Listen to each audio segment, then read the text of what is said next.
Assalamualaikum warahmatullahi wabarakatuh. Perkenalkan, nama saya Raisa Naila, kelas 11 MIPA 4 dari SMA Negeri 91 Jakarta. Di video kali ini saya akan menjelaskan bagaimana proses ginjal membentuk urin. Jadi langsung saja kita masuk ke pokok pembahasan kita. Bagaimana sih ginjal kita membentuk urin? Nah, sebelum kita mengetahui bagaimana prosesnya, kita harus tahu terlebih dahulu struktur dari ginjal. Jadi, berikut adalah strukturnya. Nah, ginjal ini tersusun atas 3 lapis, yaitu kulit yang disebut korteks renalis, lalu juga ada sumsum ginjal yang disebut medula renalis, dan juga ada yang namanya rongga ginjal, yaitu pelvis renalis. Nah, ginjal ini, dia itu tersusun kurang lebih 1 juta alat penyaring yang disebut nefron. Nah, tiap nefron ini tersusun atas badan Malpighi dan juga saluran-saluran ginjal, yaitu tubulus. Nah, pertama-tama akan kita bahas dulu bagian nefron yang ada di korteks renalis. Yang ada di korteks renalis itu adalah badan Malpighi dan juga tubulus contortus proximal dan juga tubulus contortus distal. Yang pertama akan kita bahas adalah dari badan Malpighi-nya. Nah, kita ke sini dulu. Nah, di badan Malpighi ini tersusun atas kapsula Bowman dan juga glomerulus. Kapsula Bowman itu apa? Jadi, kapsula Bowman itu adalah kantung atau kapsul yang membungkus glomerulus. Nah, glomerulusnya sendiri itu adalah tempat penyaringan darah yang akan menyaring air, ion-ion, garam, asam amino, glukosa, dan urea. Nah, hasil penyaringannya itu adalah urin primer. Nah, di glomerulus ini terdapat pembuluh darah, yaitu arteri aferen yang datang menuju glomerulus, dan juga arteri eferen yang keluar dari glomerulus. Selanjutnya, kita akan bahas dua tubulus tadi. Yang pertama itu adalah tubulus proksimal. Nah, tubulus proksimal ini adalah tempat penyerapan kembali atau reabsorpsi dari urin primer yang telah dihasilkan glomerulus tadi. Dia ini akan menyerap air, ion-ion, glukosa, garam, dan asam amino. Nah, hasilnya ini adalah urin sekunder. Selanjutnya ada tubulus distal. Nah, tubulus distal ini adalah tempat untuk melepaskan zat-zat yang tidak berguna lagi ke dalam urin sekunder.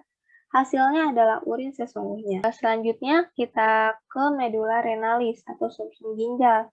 Nah, di medula renalis ini terdapat lengkung Henle dan juga tubulus collectivus.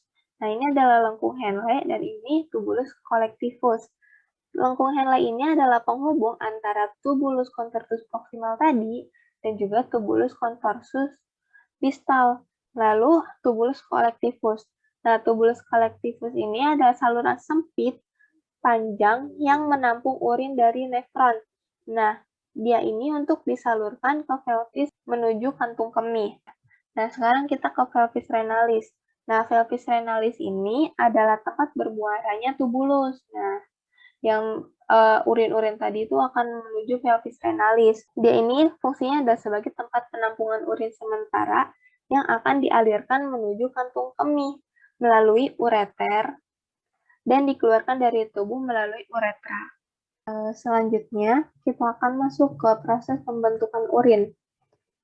Nah, urin ini akan terbentuk setelah melalui 3 tahapan. Yang pertama itu ada filtrasi, lalu reabsorpsi, dan juga augmentasi. Selanjutnya, kita akan bahas terlebih dahulu filtrasi atau penyaringan. Nah, kenapa sih ginjal bisa mengalami filtrasi atau lalu kenapa sih urin bisa mengalami filtrasi atau penyaringan? Jadi filtrasi atau penyaringan ini terjadi ketika adanya pengembangan dan pengerutan dari arteriol aferen. Nah, jadi darah yang mengandung zat seperti air, garam, ion-ion, urobilin, glukosa, urea, dan asam amino itu akan mengalir ke dalam glomerulus. Nah, di sini, ke sini. Ini arteri eferen, lalu dia akan masuk ke glomerulus. Nah, saat darah masuk di glomerulus ini, tekanan darah itu kan menjadi lebih tinggi, sehingga Hal tersebut dapat mendorong air dan zat-zat yang memiliki ukuran kecil keluar melalui pori-pori kapiler dan disimpan sementara di kapsul Bowman. Jadi ion-ion, urea, air, bilirubin, glukosa itu akan keluar dari glomerulus ini. Dan dia akan disimpan sementara di kapsula Bowman. Nah, sedangkan darah dan protein itu tetap tinggal di dalam kapiler darah karena dia itu tidak dapat menembus pori-pori glomerulus yang halus. Nah, yang ada di kapsula Bowman ini disebut zat hasil penyaringan atau filtrat glomerulus yang berupa urin primer. Selanjutnya, kita masuk ke tahap reabsorpsi atau penyerapan kembali. Reabsorpsi atau penyerapan kembali ketika urin primer yang disimpan sementara di glomerulus ini akan masuk ke tubulus contortus proximal untuk melalui proses penyerapan kembali zat yang masih berguna bagi tubuh.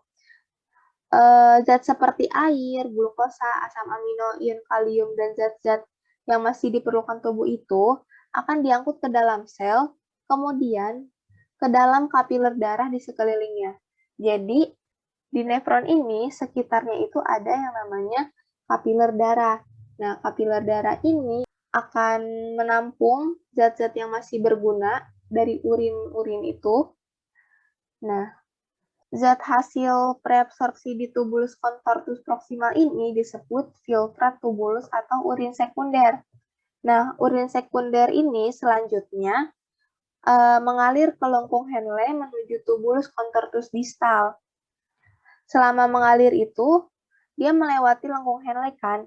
Nah, air dalam urin sekunder tersebut juga terus akan direabsorpsi.